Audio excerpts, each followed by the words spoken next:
रह नहीं रहे, आप रह नहीं रहे।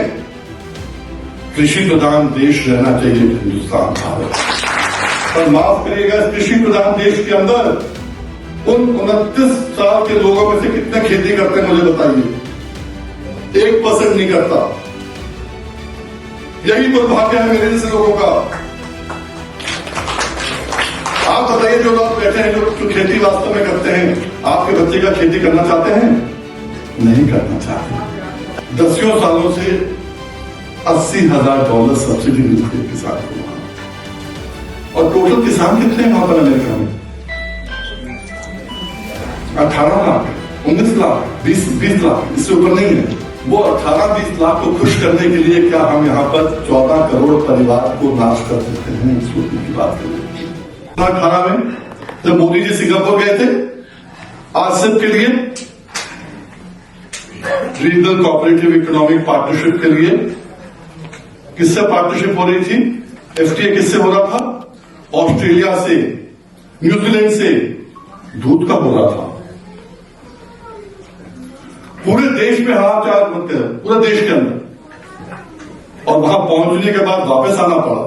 अगर वापस आना पड़ा तो फिर इस बात सोचने की गुंजाइश भी कहां थी? जो आज जो हर आदमी, हर किसान सोचता है कि होगा नहीं होगा, मेरे सामने भी कहता है यार होगा तो फिर लड़ना पड़ेगा, करना पड़ेगा। आज सब के अंदर हम लोग सब घुसे थे, सबने खूब लड़ाइयां लड़ी, एक माहौल बना। क्यों? ये 9 करोड़ परिवार जो है, कहने को 9 करोड़ है, उससे बहुत ज्यादा परिवार ज्यादा है। आज किसान के पास 2 हेक्टेयर से कम जो भूमि है, 88% है या 90% लोग हैं। जिनके पास ज्यादा भूमि है, बहुत कम लोग हैं। वो जो लोग हैं जिनके पास 1 एकड़ भी नहीं है, अगर 2 हेक्टेयर है, बाप मर गया, 4 बच्चे हैं, कितने बचेंगे? 1 एकड़ भी नहीं आएगा। उसमें क्या खाएगा और क्या बच्चों को खिलाएगा? इसलिए 3-4 पशु रखता है घर के अंदर। 2 हमेशा दूध देते रहते हैं, जिससे कम से कम उसका घर चलता है।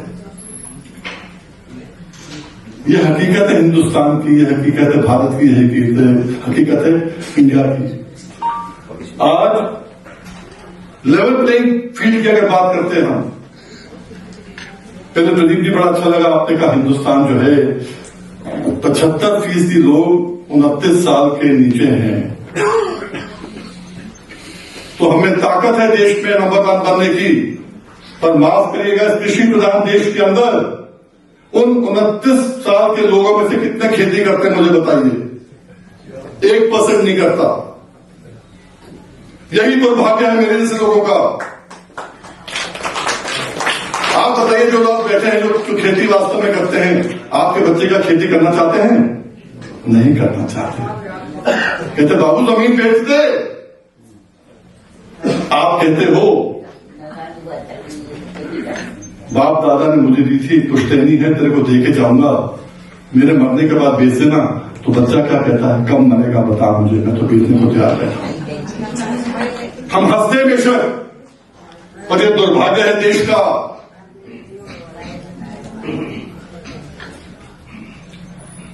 बहुत चीजें ऐसी हैं। लेवल प्लेइंग फील्ड की हम बात करते हैं, कौन सा लेवल प्लेइंग फील्ड है भाई? हमें भी बता दो ना भाई, कौन सा लेवल प्लेइंग फील्ड है? जब हिंदुस्तान आजाद हुआ था सन 47 में, आपके बाप दादों का योगदान था। मैं पैदा हुआ था ना, आप में से भी शायद पैदा हुआ था उस समय। बाप दादों का योगदान था उस समय। उससे 150 साल पहले अंग्रेज सूंघ के हिंदुस्तान आए थे। क्यों आए थे? सोने की चिड़िया थी। उस समय कितने अडानी थे, कितने अंबानी थे, कितने टाटा थे, कितने बिरला थे, कितने डालमिया थे? कोई नहीं था, केवल खेती थी और किसानी थी। खेती किसानी में इतना लोहा है, ये मिट्टी देती है हमें ताकत। कि फिर से हिंदुस्तान सोने की चिड़िया बन सकता है, भारत सोने की चिड़िया बन सकता है, बेशर्ते इसको इग्नोर ना किया जाए और लेवल प्लेइंग फील्ड नहीं बताई जाए। केवल कहने को नहीं हो, जो नौकरी पेशा है उसको हमेशा हर 10 साल में सबसिस्टेंस मिलता है, अलाउंस मिलता है। लेवल प्लेइंग फील्ड किसको कहते हैं? 10 साल में जो आपको मिलता है, पे स्केल आपका बढ़ता है। 8वां वेतन आयोग निकला है अभी, बताइए किसान के लिए कितने निकले हैं? मुकाबला कर ले। उस समय थे 47 में शेर थे और आने थे। एक शेर होता था, किलोनी था, और आने थे।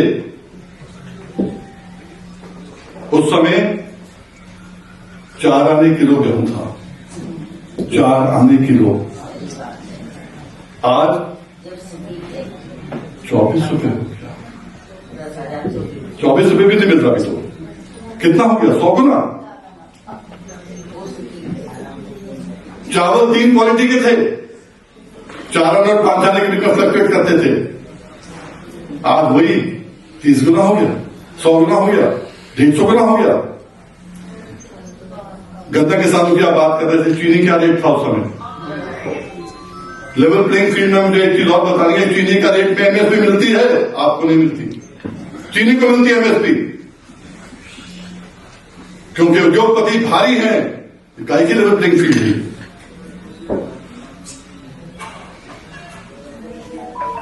चीनी का रेट उस समय 5 आने था, आज 30 रुपए 32 रुपए किलो जाती है थोक के अंदर, 100 गुना फिर से। वहीं पर मजदूर तो सैलरी की बात करते हो, लेवल प्लेइंग फील्ड की बात करते हो। 47 में 10 रुपए मजदूरी थी उसकी, 10 रुपया। जब पहला वेतन आयोग आया तो 10 रुपए की 30 रुपए हो गई थी, 30 रुपया। और 7वें वेतन आयोग में आ गई 25,500 और आज 8वें वेतन आयोग में आ गई है 52,200 कुछ। क्या 1,000, 2,000, 5,000, 10,000 गुना वहां बढ़ रही है और किसान की क्या बढ़ रही है? तभी तो कोई किसान ऐसा नहीं है जो यहां बैठा हो या घर पे बैठा हो जिसके ऊपर कर्जा ना हो। कल केसीसी बंद हो जाए, इनके बालक जो मोटरसाइकिल चलाता है उनके मोटरसाइकिल चलना बंद हो जाए। यह हकीकत है। किशोर जी, मैं आपसे माफी चाहूंगा। तभी प्रदीप जी जब एक प्रोग्राम में थे, मुझे कहना नहीं बंद करिए, बंद करिए, बंद करिए। मेरे जैसे आदमी जब बुलाते हैं तो समझ में आता है कि भाई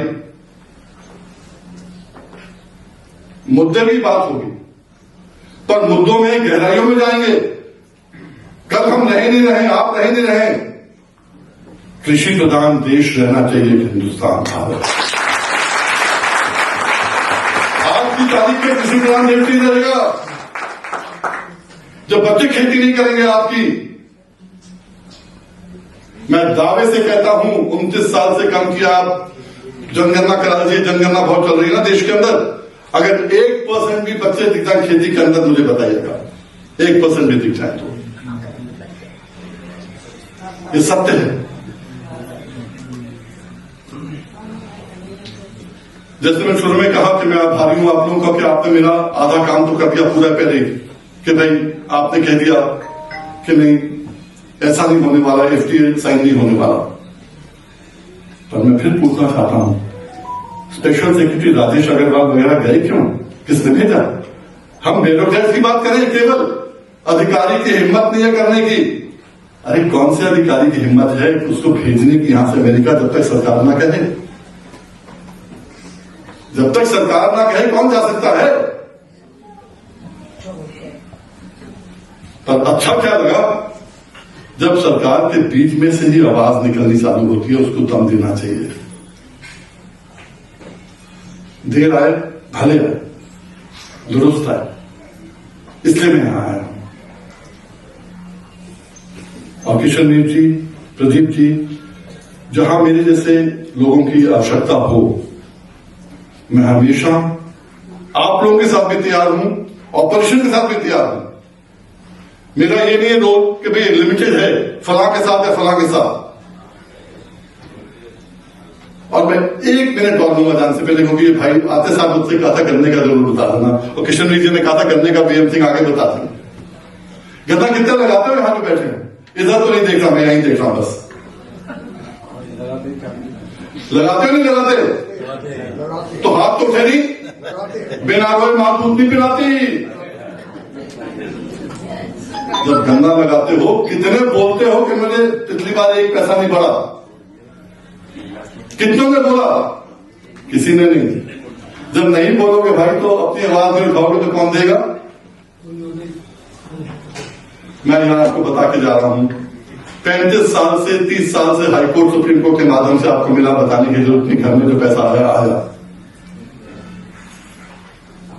हम लेवल प्लेइंग फील्ड की बात कर रहे थे। 1 लाख करोड़ से ऊपर का फायदा उत्तर प्रदेश में हाईकोर्ट सुप्रीम कोर्ट के माध्यम से हुआ है, कि उनके घरों में पहुंचा है। और ये कुछ नहीं है, और भी आएगा। हिम्मत करो, बाबा को बोलो, उत्तर प्रदेश बाबा की बात कर रहा हूं मैं, कि भाई तुम नहीं करोगे तो हम खुद खड़े हो जाएंगे। जिस दिन कह दोगे सब कुछ मिल जाएगा। जैसे अंदर से आवाज उठी तो सरकार रुक जाएगी। बाहर से आवाज उठाते रहो। आंदोलन शुरू किया था, मैंने किया था दिल्ली में पूरा आंदोलन शुरू में, और मैं उठा था वहां से पहले। हमने कहा यहां पर आए हैं अस्पताल तोड़ने नहीं आए हैं, हम मलहम पट्टी कराने आए किसान। तो मैं गाजीपुर से उठ गया था, लोगों ने कहा बिक गया, ये हो गया, वो हो गया, भाजपा से मिल गया, क्या क्या हो गया। मुझे फर्क नहीं पड़ता इन चीजों का, ऊपर वाले ने बहुत दिया है और दिमाग भी दिया है। करना है तो करो, किसी के कहने के ऊपर ना दाएं जाओ ना बाएं जाओ, अपनी बात कहोगे। वही मैं आपसे चाहता हूं, आप सबसे चाहता हूं, जो किसान है या किसान हितैषी हैं, निर्भर तो किसान पे ही है ना। अगर किसान के बच्चे खेती नहीं करेंगे, बता रहे थे अभी 600 हेक्टेयर वहां पर मिनिमम सीलिंग है। 10 सालों से $80,000 सब्सिडी मिलती है किसान को वहां। और टोटल किसान कितने हैं वहां पर अमेरिका में? 18 लाख, 19 लाख, 20 लाख, इससे ऊपर नहीं है। उनकी जनसंख्या ही 30-32 करोड़ है, 33 करोड़ है। वो 18-20 लाख को खुश करने के लिए क्या हम यहां पर 14 करोड़ परिवार को नाश कर सकते हैं? सोचने की बात कर रहे। और मैं केवल आपसे इस गुस्ताखी के लिए क्योंकि ऑफ द टॉपिक बोल चुका, माफी मांगते हुए अपनी बात खत्म करूंगा, ये कहते हुए ये कृषि प्रधान देश है, था और रहेगा, इस उम्मीद के साथ ही सर का पसीना जब माथे को आता है, वो किसान है जो अपने दम पर फसल को उगाता है। आन है, बान है, शान है, किसान है। किसान इंडिया, चलेगा हल, बढ़ेगा बल।